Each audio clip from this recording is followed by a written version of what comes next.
All right, Algebra 2. So we're just going to do a quick review first of logarithms and exponents and what that actually means when we have exponential form versus logarithmic form. So remember, if I have a logarithm, let's say I have log base b of a equals x, I can rewrite this as an exponent, right? You got to remember, this log base b of a is the exponent that represents an exponent, okay? So I could rewrite this as b, my base, to the x power equals a, okay? So you have to realize that I can interchange between these two forms just like that. So for example, if I had something like 2 to the x equals 8, we know the answer to this is 3, but I could change this into logarithmic form, right? And I could write this as log base 2 of 8 equals x. All right, same thing if I had something like log base 3 of 9 equals x, we can change this into exponential form, and we can say that 3, my base, to the x power equals 9. And here we should be able to see that x would be 2, because 3 squared is 9. Okay, so one thing, if the logarithms are still confusing you, you really got to think of the logarithms as an operation, right? Like when you think back to sine, cosine, or tangent, if I was, taking the sine of an angle equals 3/5, let's say, this is an operation. You are performing an operation on x. So think of it like adding or subtracting or multiplying or dividing or square rooting something. It's an operation. So it's going to result in a number, right? Like log base 2 of 8 is equal to 3. This value in the box is equal to 3, right? This value in the box that I'm drawing now is equal to 2. Okay, so I could write log base 3 of 9 equals x. I could also write 2 equals x. Same exact meaning, all right? And that's what we get when we want to solve it. We should just end up with x equals a number. Now, sometimes we said, well, log base 2 of 8 I know is 3, but if I had log base 2 of 9, well, this is unknown to us right now. We would need a calculator to solve this, because what I'm really saying is, well, 2 to some power equals 9. And I don't know what this x is off the top of my head, right? It's going to be some sort of decimal. So what you could do is you could go on your calculator and you could evaluate log base 2 of 9, and you'd find out that you'd get some decimal answer, because 2 to some decimal power is going to equal 9, right? So that's just a kind of a general review of logarithms, okay? We also talked a lot about the properties of logarithms, and we're going to be using those again today. So one of my properties is the change of base formula, and that said that if I have log base 8 of 4, I can change this, all right? The reason why I want to change this is because if I tried to turn this into an exponent, I would be saying 8 to some power equals 4, but we don't know what that x is off the top of our heads, right? One method would be to change it into the 1-to-1 property. So I could change the 8 into 2 cubed, and I could change the 4 into 2 squared, right? So I could use the 1-to-1 property. Now that I have the same base, I'm allowed to say that my exponents are equal. So I would now be able to say that 3x equals 2, and then we could divide both sides by 3, and we find out that x is 2/3. Okay, so this is called the 1-to-1 property. Okay, that's the 1-to-1 property when you get the same base. Another way to do this is what we call the change of base property, like I mentioned, and I can turn this into log of 4 over the log of 8, all right? Now, the number you choose as your base, you get to pick this number to be whatever you want. I could make them both 3s, I could make them both 10s, I could make them both 11s. I could pick whatever number I want, but you want to be smart, and you want to think of a number that's going to allow you to evaluate both of these. So choosing a 3 wouldn't make any sense, because then I'm asking myself 3 to what power equals 4, and we don't know what that's going to be, right? So we want to be smart about the number that we pick. So in this case, I would recommend picking a 2, because I know that 2 to the second power equals 4, so the top's going to be equal to 2, and on the bottom, 2 to the third power equals 8, so I know the bottom's going to be 3. and so we get an answer of 2/3, which is again exactly like what we would expect because we already got that answer using the one-to-one property.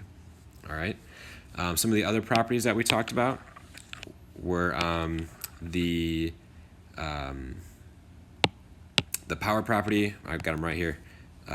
Power property, quotient property, and product property. Okay. And the product property just basically says if I have the logarithm of 2x, I can change this into the logarithm of 2 plus the logarithm of x. So I can split it into two separate logs. Notice how the logs have the same base. If this was a 3 here, then these would both be 3's here. If I have the logarithm of a quotient, I can split that up into two different logarithms with a minus sign in between them. All right. Again, if I pick this to be a 5 for my base, then these would also have to be 5's. And then the last one was the power property. And so if I had log of x to the third power, what we said is that I can take that exponent of 3 and move that 3 out in front and multiply it by the log of x. This is like 3 times the log of x. And again, whatever base I choose here, I could choose a base of 8. You have to keep that 8 there the whole time. All right. Now, obviously, choosing a 5 or an 8 or a 3 is not super convenient in these problems because that's not going to allow me to simplify any of the logarithms. So again, you want to be particular about what base you choose. All right, but I'm just showing you that you can pick any base you want. So let's actually get in some of these problems. And the way that we solve these exponential and logarithmic equations, we're just going to focus on the exponential equations today. We're going to do logarithmic equations in the class after on Wednesday. So there's 3 main strategies for solving. First one is to rewrite the original equation in a form that allows us to use the one-to-one property of exponential or logarithmic functions, or all the properties that we just talked about. Second method, which is what we're going to focus on today. 3 we won't quite get to today. We'll talk about that next class. But for 2, we're going to write the exponential equation in logarithmic form and then apply all my inverse properties. All right. So, and this is going to look, I know maybe you don't understand exactly what that means yet, but let's take a look at some of these examples, okay? For the first one, I have 2 to the x power equals 32. So it's asking me to solve. When they ask me to solve, I want to give a value of x, right? I want to say x is equal to this number every time I do these, okay? So when I solve these, I'm first going to look at giving exact answers, okay? So I don't want any decimals or rounded numbers. And then, of course, if I have any fractions, I want to simplify fractions or, get rid of any negative exponents in my final answer. So for the first one, we've got 2 to the x power equals 32. I actually don't have to do anything special in this one, right? We can just look at this and know the answer is going to be 5. Why is it 5? Well, because 2 to the 5th power equals 32. And that's it. That's all we need to do. Number 2, we're going to go straight down here. The natural log of x minus the natural log of 3 equals 0. So we've got 2 ways to approach this. The first way, some of you might think about this like this, is we just talked about the quotient property. And I could actually take these and combine them into a single logarithm. So because there's a minus between them, I know I could rewrite this as the natural log of x over 3 equals 0. Right? Because if I use the quotient property, that tells me I can turn a division argument into the difference of 2 separate logarithms. So now I have the natural logarithm of x over 3 equals 0, and I want to maybe figure out how can I figure out what x is going to be to give me an answer of 0. Well, what we know is that whenever I use a natural logarithm, ln, natural logarithm, the base is always e. Now, we don't write that e. You're never going to see this e here, but you have to remember that there is actually the letter e down there. Remember, e is just a number 2.71828, right? It goes on forever with no pattern. It's an irrational number. You can kind of think of e like pi, right? Pi is this number that occurs naturally when we look at areas of circles or circumferences of circles. And e is also one of those numbers that is naturally occurring in a lot of the math that we do. And so we have to assume that there's an e here. So if you are somebody who might forget that there's an e, feel free to just write that e there if that makes it easier for you. So what we know is we can now turn this into exponential form. So I'm going to try to rewrite this as an exponent. So my base, which is e, gets written first. My exponent is 0, so e to the 0 power, and that's going to have to equal x over 3. So right now, I know that e to the 0 power equals x over 3. Now I want to get x all by itself. One thing that I know is I know exactly what e to the 0 power is, right? Any number to the 0 power equals 1. So I can now rewrite my equation as 1 equals x over 3. And then I can simply multiply both sides by 3. These 3's cancel. So now we get 3 equals x, and we have solved for x. Okay, so that's one way to do this. Another way to do this, possibly a little bit easier, I think, is if we start with the natural log of x minus the natural log of 3 equals 0. What I'm going to do is I'm going to add the natural log of 3 to both sides. In doing so, they cancel on the left, and I end up with the natural log of x equals the natural log of 3. Well, I know that if I've got the same logarithm with the same base, which I do, right? They're both ln with a base of e. I can say that my arguments are equal, right? They have to be equal. This x has to be a 3 because it wouldn't make sense to say that ln of 5 equals the ln of 3, right? That'd be totally different. So the only thing we can have for x is for x to be 3, which again, we already get that answer there. So maybe a little bit easier method here just by moving the natural log of 3 to the other side, but you can use other properties of logarithms as we did originally. All right. For problem number 3, all right, we're going to try to use the one-to-one property here. So if I look at problem number 3, I see that I've got 1/3 to the x power here. Now I'm going to try to write 9 as a base of 1/3 to some power. Well, I know that 3 squared is 9, so that means that 1/3 to the negative second power must be 9, right? We know that a negative exponent flips this fraction, so this is basically going to turn into 3 squared, right? This negative 2 becomes a positive 2, and 1/3 becomes 3, and we know that 3 squared is 9. All right, so that's one way to look at this. And now that I have the same base, we know that the exponents have to be equal to each other. So we can say that x equals -2.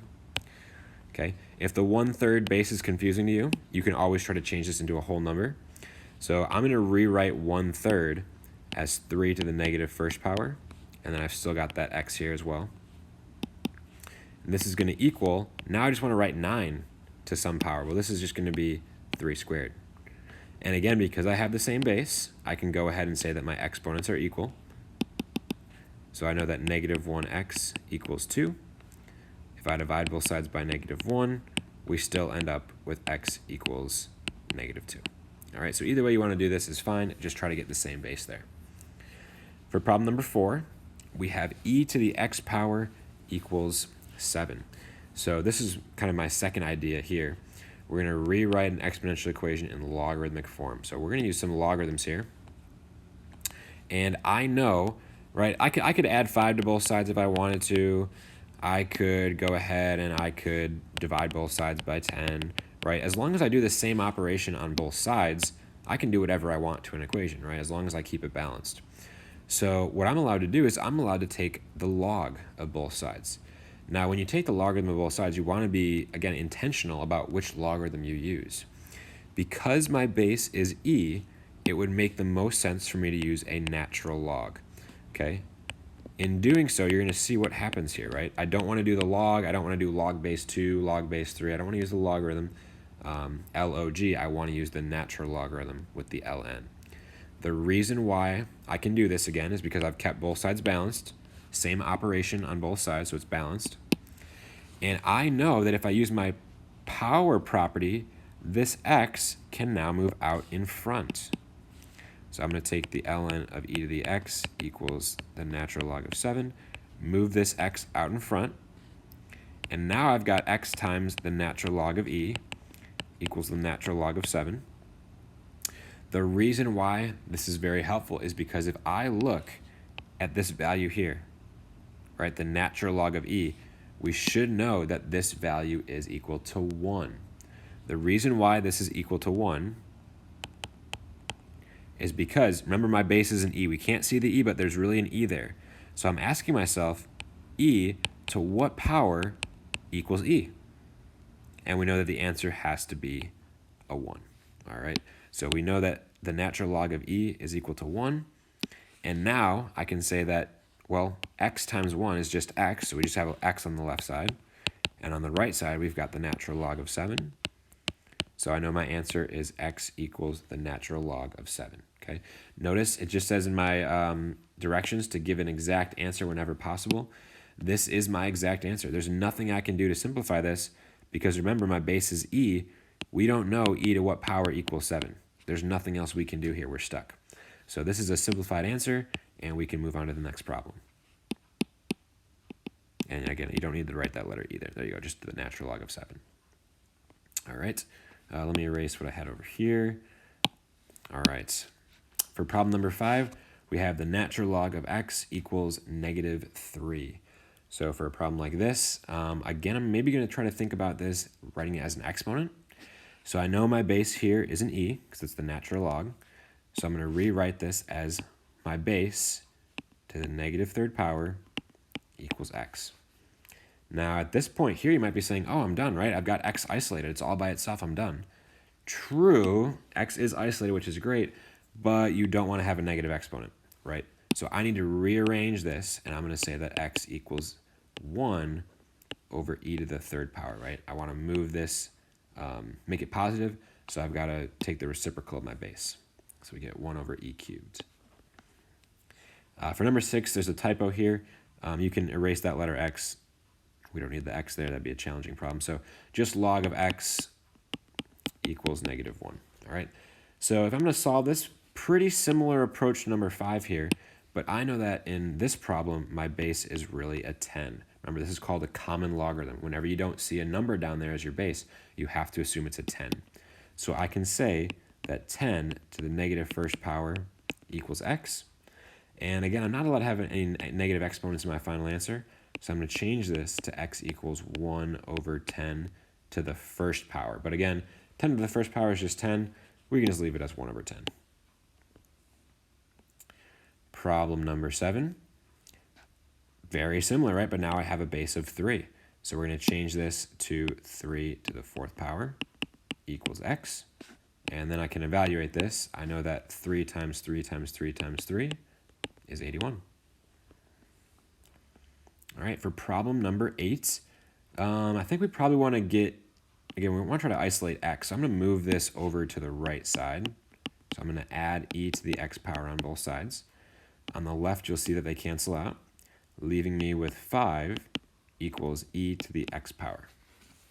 All right, so I got to think of a way to get x out of the exponent there, right? And the way that we do that is going to be almost a similar kind of process as problem number 4 here. And like we said, we're allowed to take the natural logarithm of both sides. So the natural log of 5 equals the natural log of e to the x power. And if you haven't kind of caught on yet, notice how when we start with exponential form, we can solve it by changing it into logarithms. And when we start in logarithmic form, we can solve it by changing it into exponential form, right? So whatever form you're given, if you change it into the other form, you're going to be very likely to be able to solve it, all right? Now, I know that I can use my power property to take this x out in front. So I've got the natural log of 5 equals x times the natural log of e. And we know from problem 4 that the natural log of e is just 1. So I know that this amount here is 1, and x times 1 is just x. So our final answer is going to be the natural log of 5 equals x. Again, we can't simplify this. That's as far as we can go because we don't know e to what power equals 5, right? That's still up in the air. So we could evaluate that on a calculator and get a decimal, but we just want exact answers. So that's our answer. All right, there is a second part. We're going to do this page, but that's in a separate video.